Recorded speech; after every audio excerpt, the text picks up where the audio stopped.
So இப்போ அதுக்கு முன்னாடி நம்ம இந்த மிளகாவோட காம்பு எல்லாமே பிச்சிடலாம்.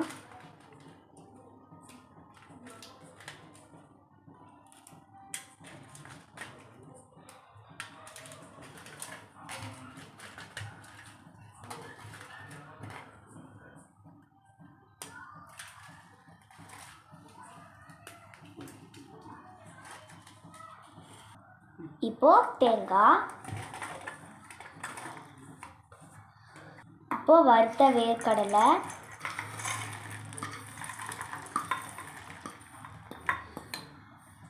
ஃபஸ்ட்டு இப்போ நம்ம இதை மூணுத்தையும் போட்டு நல்லா குறைன்னு அரைச்சிக்கலாம். இப்போ கொஞ்சோண்டு கல்லுப்பு போட்டுடலாம்.